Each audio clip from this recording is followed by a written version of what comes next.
Stéphane Dubois se tenait sur le parvis balayé par le vent, devant son immeuble de bureau dans le quartier d'affaires de la Défense, observant la neige fine et glacée tomber sur Paris, la ville qu'il avait conquise. À 42 ans, il possédait tout ce que le succès était censé apporter. L'appartement terrasse luxueux au sommet d'une tour avec une vue panoramique sur toute la capitale. Sa Porsche rutilante garée au pied de l'immeuble, sa peinture noire brillant sobrement sous les illuminations de Noël qui tentaient de réchauffer l'architecture de verre et d'acier. Une société, le groupe financier Dubois, évalué à plusieurs centaines de millions d'euros. Son nom sur les en-têtes de fondations caritatives et dans les pages des journaux économiques. Ce qu'il n'avait pas, c'était une raison de rentrer chez lui. Son assistante était partie des heures plus tôt, lui souhaitant joyeusement de bonnes fêtes avant de se précipiter pour retrouver sa famille. Le plateau de bureau derrière lui était un gouffre sombre et silencieux, seulement troublé par les veilleuses de sécurité.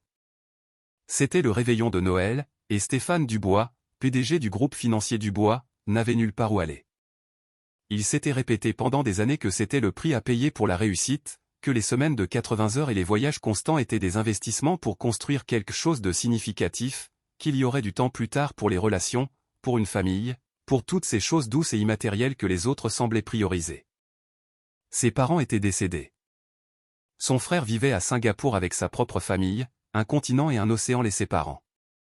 La femme qu'il avait failli épouser l'avait quitté 5 ans auparavant, lasse de passer toujours en second après son ambition dévorante. « Tu finiras seul, Stéphane », lui avait-elle dit en partant, ces mots résonnant encore dans le vide de son existence. Riche et accompli, et complètement seul. Debout dans la neige tourbillonnante, Stéphane commençait à penser qu'elle avait eu raison. Il cherchait les clés de sa voiture dans la poche de son manteau en cachemire quand il l'entendit. Un son minuscule, à peine audible par-dessus le bruit de la circulation sur le boulevard circulaire et la musique de Noël s'échappant des boutiques du centre commercial des Quatre Temps. Un enfant qui pleure. Stéphane se tourna, scrutant les ombres projetées par les bâtiments imposants. Là, blottie contre la grille en fer forgé qui bordait un petit square un peu plus loin, se trouvait une petite fille. Elle ne pouvait avoir plus de 4 ans, vêtue d'une robe rose sous un gilet de laine couleur crème, bien trop fin pour le froid glacial de décembre.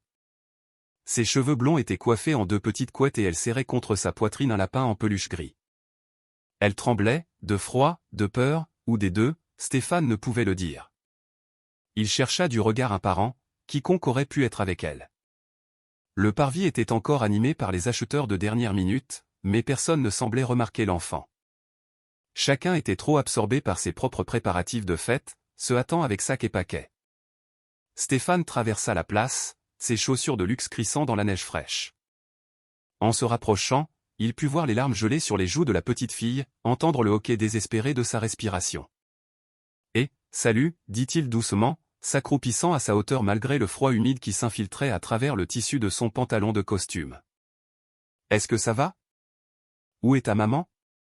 La petite fille leva vers lui des yeux bien trop vieux pour son jeune visage. Ils étaient bleus, effrayés, et remplis d'un chagrin qui serra la poitrine de Stéphane.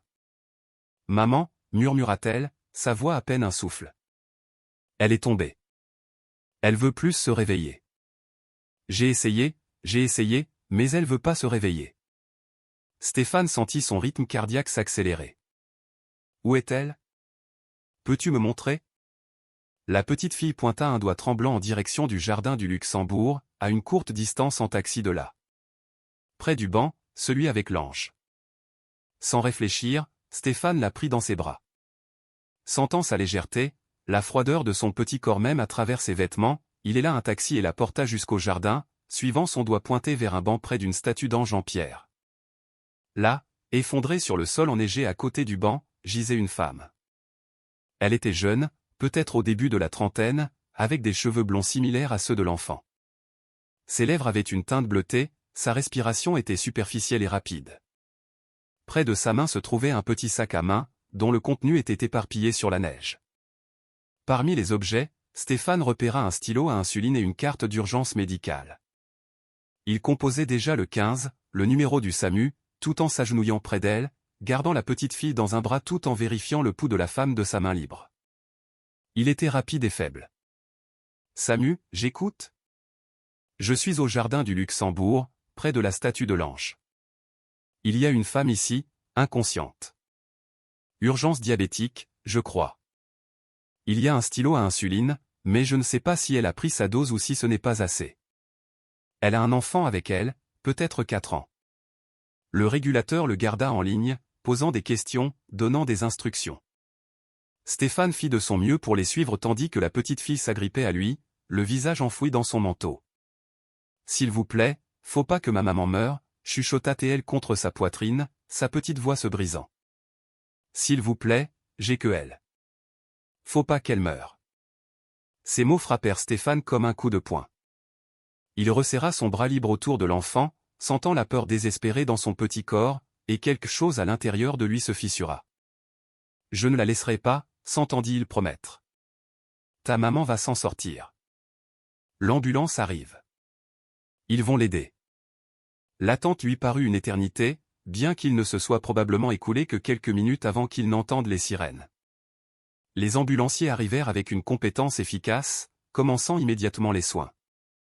L'une d'eux, une femme au visage bienveillant nommée Léa, prit doucement la petite fille des bras de Stéphane. « Comment tu t'appelles, ma puce ?» demanda-t-elle. « Manon », murmura la petite fille.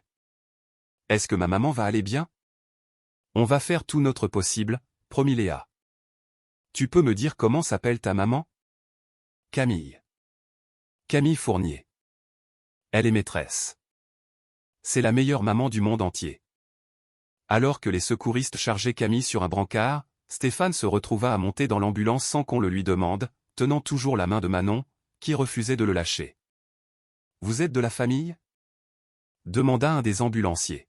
« Non, je viens de les trouver. Mais elle n'a personne d'autre pour l'instant. » L'ambulancier hocha la tête, compréhensif. « Alors vous feriez mieux de venir. La petite a besoin de quelqu'un à l'hôpital. » Stéphane était assis sur une chaise en plastique dans la salle d'attente des urgences d'un grand hôpital parisien. Manon était blottie sur ses genoux.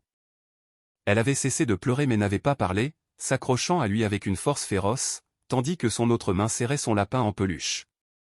Son costume coûteux était froissé et humide, ses cheveux en désordre. Il avait probablement l'air d'avoir lui-même eu un accident.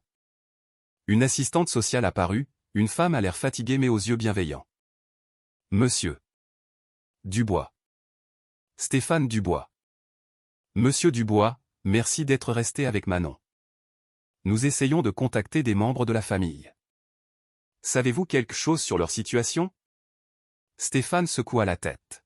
« Je viens de les trouver. » Sa mère s'est effondrée dans le parc. Manon était seule et effrayée.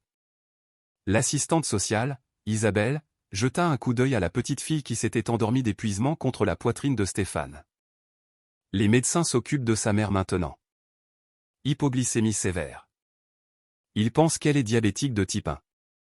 Et d'après ce que nous pouvons reconstituer à partir de son dossier médical, elle avait des difficultés à faire rembourser son traitement spécialisé. Elle devait parfois espacer ses doses. Ces mots rendirent Stéphane malade. Dans un pays si riche, dans une ville où il connaissait personnellement des gens qui possédaient des résidences secondaires qu'il visitait 2 fois par an, une femme était contrainte de jouer avec le traitement qui la maintenait en vie. « Et la famille ? » demanda-t-il.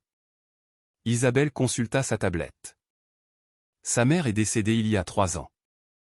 Pas de père mentionné sur l'acte de naissance de Manon. Aucun contact d'urgence à part une voisine qui ne répond pas. Si l'état de Madame Fournier ne se stabilise pas rapidement, nous devrons placer Manon en famille d'accueil temporaire. Non. Le mot sortit plus fort que Stéphane ne l'avait prévu. Manon s'agita dans son sommeil et il baissa la voix. Je veux dire, n'y a-t-il pas une autre option ? Ne puis-je pas rester avec elle jusqu'à ce que sa mère se réveille ? Vous n'êtes pas de la famille, monsieur Dubois. Il y a des protocoles. Et si j'étais son tuteur d'urgence ? Temporairement, juste jusqu'à ce que sa mère soit assez bien pour s'occuper d'elle. L'assistante sociale l'étudia attentivement. C'est très inhabituel. Nous devrions effectuer une vérification de vos antécédents, vérifier votre identité, nous assurer que vous avez les ressources adéquates pour vous occuper d'un enfant. Stéphane sortit son portefeuille et lui tendit sa carte de visite. Faites toutes les vérifications nécessaires. Je peux fournir des références. J'ai un appartement terrasse avec plusieurs chambres. Je peux subvenir à tous les besoins de Manon. C'est juste que... Je lui ai fait une promesse. Je lui ai dit que je ne laisserai pas sa mère mourir, et j'ai l'intention de tenir cette promesse en m'assurant qu'elle est en sécurité et prise en charge jusqu'à ce que sa mère puisse le faire elle-même. L'assistante sociale regarda la carte, ses sourcils se haussant. Groupe financier Dubois.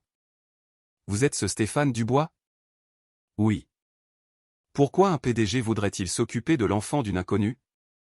Stéphane baissa les yeux sur le visage endormi de Manon, sur les traces de larmes encore visibles sur ses joues, sur la façon dont elle s'était blottie contre lui comme s'il était la sécurité incarnée. Il pensa à son appartement vide, à sa vie vide, et à la petite fille qui avait murmuré un plaidoyer désespéré qui avait réussi à l'atteindre à travers tous les murs qu'il avait construits. Parce qu'elle m'a demandé de ne pas laisser sa mère mourir, dit-il doucement. Et parce que je sais ce que c'est que d'être seul. Je ne souhaiterais ça à personne, surtout pas à un enfant, le soir du réveillon de Noël. 3 heures plus tard, Stéphane était assis dans un fauteuil étonnamment confortable dans le service de pédiatrie. On l'Y avait déplacé lorsque l'état de Camille Fournier s'était stabilisé et qu'elle avait été admise en observation. Manon dormait dans un petit lit à proximité, finalement convaincue de lâcher sa main après qu'une infirmière lui eût apporté du lait chaud et quelques madeleines. L'assistante sociale avait tenu parole, accélérant la vérification des antécédents avec une rapidité que l'argent et l'influence pouvaient apparemment acheter. Stéphane Dubois avait obtenu la garde temporaire de Manon Fournier jusqu'à la sortie de sa mère de l'hôpital. Maintenant, dans le silence de la chambre d'hôpital, Stéphane était assis dans son costume froissé et se demandait dans quoi il s'était embarqué. Il ne connaissait rien aux enfants.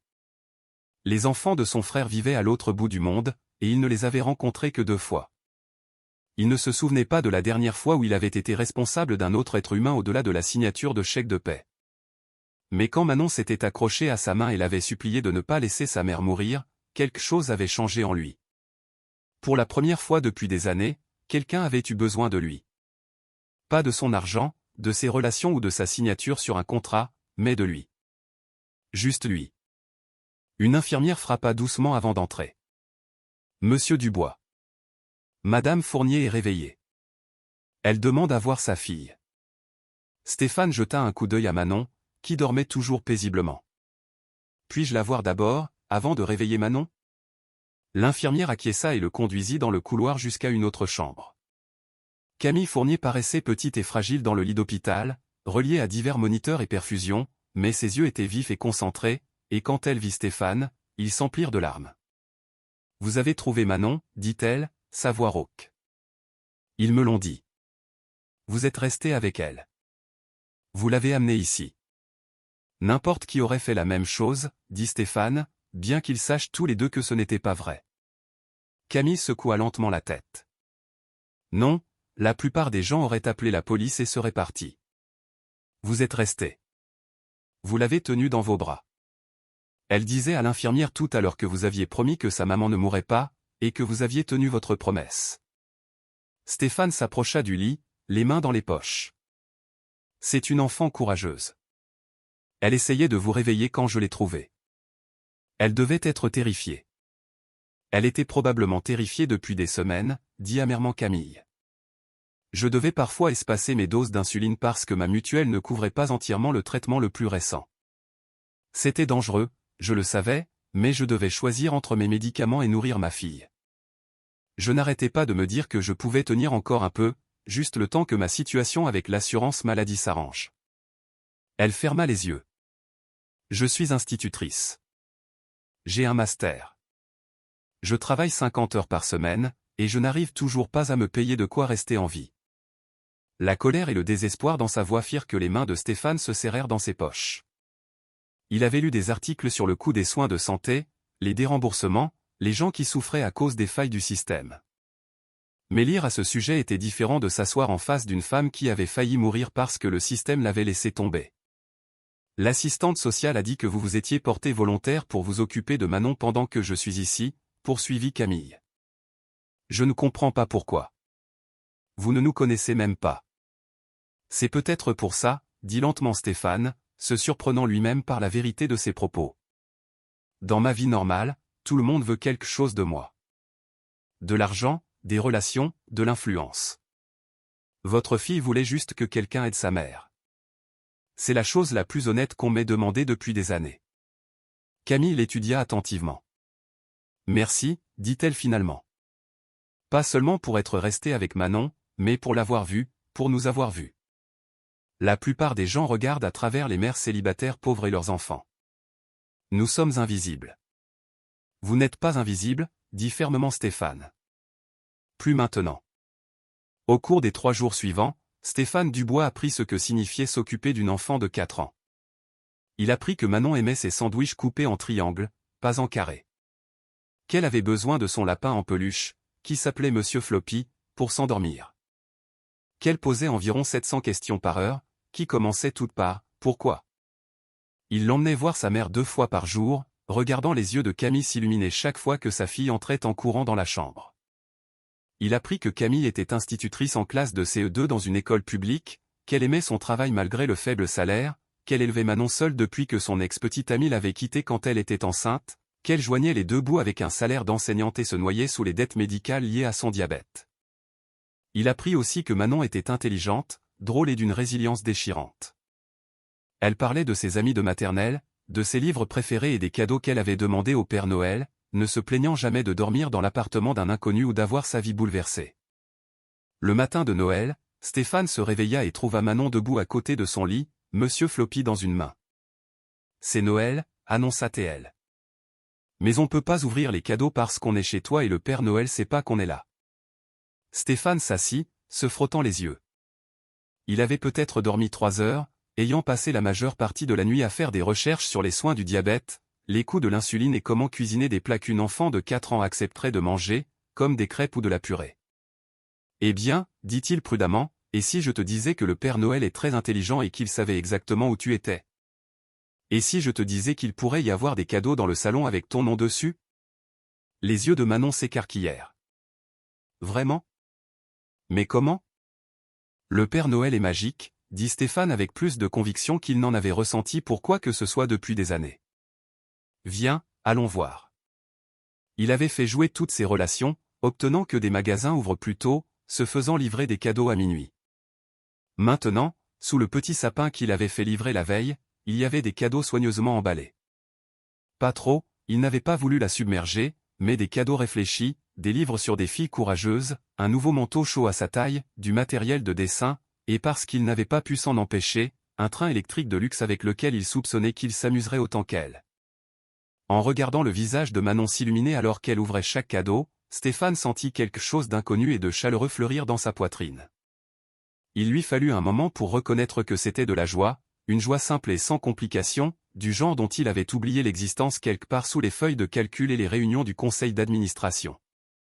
Plus tard dans la matinée, ils rendirent visite à Camille à l'hôpital. Manon fit irruption dans la chambre avec son nouvel ours en peluche et son matériel de dessin, bavardant sur son matin de Noël. Camille écoutait avec des larmes coulant sur son visage, articulant silencieusement « Merci » à Stéphane par-dessus la tête de sa fille. Le médecin arriva peu de temps après, apportant de bonnes nouvelles. Les niveaux d'insuline de Camille étaient stabilisés, et elle pourrait sortir le lendemain avec un plan de traitement approprié. À propos de ce plan de traitement, dit Stéphane avant que le médecin ne puisse partir. Je voudrais m'assurer que Madame Fournier ait accès à tous les médicaments et fournitures dont elle a besoin. Le coût n'est pas un problème. Veuillez fournir les meilleurs soins disponibles. Le médecin hocha la tête professionnellement, mais les yeux de Camille s'écarquillèrent. Monsieur Dubois, je ne peux absolument pas accepter. C'est Stéphane, l'interrompit-il. Et si, vous le pouvez. Considérez cela comme un cadeau de Noël, ou le paiement pour le privilège d'avoir passé ces jours avec votre fille extraordinaire, ou simplement une décence humaine de base dans un système qui vous a fait défaut. Quelle que soit la raison qui vous met à l'aise pour l'accepter, mais la réponse est oui. Après le départ du médecin, Camille le regarda avec une expression qui était un mélange de gratitude, de confusion et de quelque chose qui aurait pu être de l'espoir. « Pourquoi faites-vous tout ça ?» demanda-t-elle doucement, consciente de Manon qui jouait à proximité. Personne n'est aussi généreux sans vouloir quelque chose en retour. Stéphane pensa à son appartement terrasse vide, au réveillon de Noël seul, à une vie passée à bâtir une fortune en oubliant de construire une vie. Il pensa au plaidoyer désespéré d'une petite fille et comment il avait fissuré quelque chose en lui qu'il ne savait même pas fermer. Peut-être que je reçois quelque chose, admit-il. Ces 3 derniers jours, à m'occuper de Manon, à m'assurer que vous alliez bien toutes les deux. C'est la première fois depuis des années que j'ai l'impression que ce que je faisais avait vraiment de l'importance. Pas l'argent, ni les affaires, ni le succès. Juste être là pour quelqu'un qui avait besoin d'aide. Ça a de l'importance. Camille resta silencieuse un long moment. Vous êtes seule, dit-elle enfin. Et ce n'était pas une question. Profondément, acquiesça Stéphane. J'ai passé 20 ans à construire une entreprise et j'ai oublié de construire quoi que ce soit d'autre. J'ai tout ce que le succès est censé apporter. Et rien de ce qui rend la vie vraiment digne d'être vécue. Comme quoi? Comme quelqu'un à retrouver à la maison. Comme entendre un enfant rire. Comme être nécessaire pour autre chose que mon compte en banque. Il sourit avec mélancolie. Votre fille m'a appris plus sur ce qui compte en 3 jours que je n'en ai appris en 3 ans de thérapie. Camille rit, bien que le son soit un peu tremblé. Elle a cet effet sur les gens. C'est la meilleure chose que j'ai jamais faite. Elle est incroyable, acquiesça Stéphane. Et vous l'élevez bien. Malgré tout ce que vous avez traversé, elle est gentille, courageuse et joyeuse. C'est entièrement grâce à vous. Le lendemain, lorsque Camille sortit de l'hôpital, Stéphane les ramena toutes les deux chez elle dans sa Porsche. Manon était ravie de la voiture, pressant son visage contre la vitre et saluant tous ceux qu'il croisait. Camille était assise sur le siège passager, silencieuse mais alerte, observant l'intérieur coûteux et calculant probablement à quel point le monde de Stéphane était différent du sien. Son petit appartement se trouvait dans un quartier modeste de la banlieue parisienne, dans un immeuble que Stéphane aurait qualifié de délabré s'il avait été poli. Peinture écaillée dans la cage d'escalier, lampadaire cassé dans la rue, le genre de quartier où les gens baissent la tête et ne posent pas de questions. L'appartement de Camille lui-même était minuscule, peut-être 45 mètres carrés, mais il était propre et rempli de preuves d'amour. Les dessins de Manon sur les murs, des livres partout, un petit sapin de Noël dans un coin avec des décorations faites à la main. Stéphane les aida à rentrer avec les sacs de provisions et de médicaments qu'il avait insisté pour fournir. En posant les choses, il remarqua ce qui manquait. Pas assez de nourriture dans le petit réfrigérateur, des meubles de seconde main et usés, un radiateur qui cliquetait de manière inquiétante. Camille le vit regarder et releva le menton, sur la défensive. Ce n'est pas grand-chose, mais c'est à nous. Nous sommes heureux ici. Je n'ai pas dit le contraire, dit doucement Stéphane. Mais le bonheur et des conditions de vie adéquates ne sont pas mutuellement exclusifs. Cet immeuble n'est pas sûr, Camille. Les serrures sont fragiles, il n'y a pas de sécurité, et je ne suis pas sûr que votre chauffage fonctionne correctement. C'est ce que je peux me permettre avec un salaire d'institutrice et des factures médicales, dit Camille, la voix tendue. Nous ne pouvons pas tous choisir où nous vivons en fonction de nos préférences. Stéphane leva les mains. Je ne juge pas. Je constate. Et je constate qu'une femme formidable et sa fille brillante méritent mieux que la peur d'avoir froid ou qu'on force leur porte. Il la regarda, son expression adoucie. Laissez-moi vous aider. Pas par pitié, mais par partenariat. Vous m'avez aidé à me souvenir de ce que signifie être humain. Permettez-moi de vous donner la sécurité que vous méritez. Pour la première fois, Camille ne protesta pas. Elle le regarda, voyant non pas le PDG milliardaire, mais l'homme qui avait tenu la main de sa fille, qui lui avait promis qu'elle ne mourrait pas, et qui avait tenu parole. Elle voyait l'homme qui avait admis sa propre solitude et qui avait trouvé un but en prenant soin d'elle. Dans le silence de ce petit appartement, rempli de la chaleur d'une famille naissante, quelque chose de nouveau commença. Ce n'était pas l'histoire d'un homme riche sauvant une pauvre femme. C'était l'histoire de 3 personnes seules, trouvées au milieu d'une nuit de Noël froide, qui se sauvaient mutuellement. Et pour Stéphane Dubois, en regardant Manon montrer fièrement à sa mère son nouvel ours en peluche, il sut qu'il était enfin rentré à la maison.